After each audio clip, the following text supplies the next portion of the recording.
Hello, Willowbrook. Mark Johnson here, men's ministry director at both campuses and life group leader at Madison.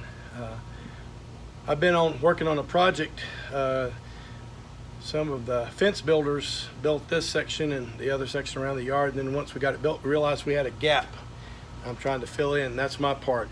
Kind of like in the chapter we're studying today in Nehemiah chapter 4.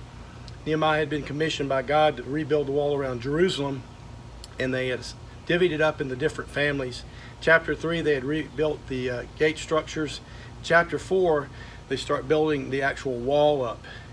They start facing increasing opposition to this. The surrounding local rulers didn't like the fact that they were building this wall, and they started to harass them and even to threaten them. So when they heard of the threats of attack, they had to kind of change their plan, and they divvied not only up into families and life groups, if you will, but they paired the men up where each of them had two items. They had a tool to work with on the wall, and they had a weapon, and they would alternate between who was taking guard, watching for the enemy, and who was building the wall. God had provided the resources and all to get it done before they left Persia, but it was their job to build it out.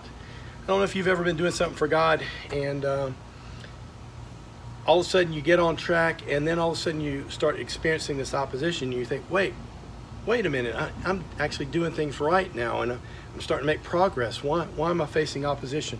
Well, that's the way it works in the real world. When the enemy sees that you're gaining traction, getting closer to Christ, he's going to throw up opposition, and that's what was happening to Nehemiah.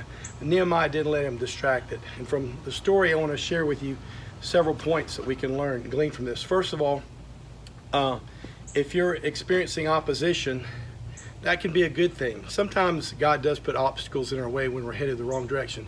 But a lot of times when we move out for God, the enemy starts throwing up those obstacles. And that's actually a sign that we're on track. Secondly, don't try to fight in your own strength.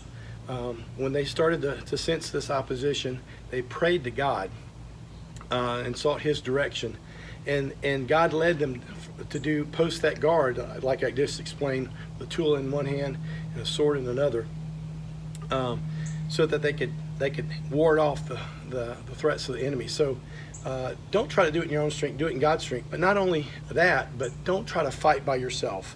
Like I said, they paired them up. We need to be paired up with our brothers and sisters in Christ so that they have our backs and we have our backs.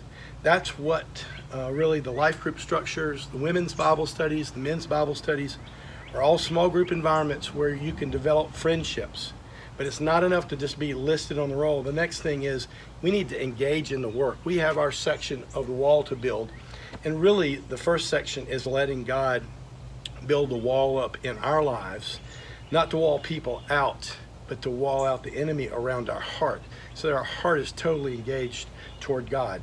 So engage in the work that God has given you to do. Engage in your life group and allow people into your life. You can start to really experience some victory when you experience a community. Remember who you're fighting with. God is fighting with you against the enemy, and remember who you're fighting for. And Nehemiah 4:14 says this: don't be afraid of them. Remember the Lord. He's great and awesome. Fight for your families, fight for your sons, your daughters, your wives, and for your homes. God bless you and have a great day.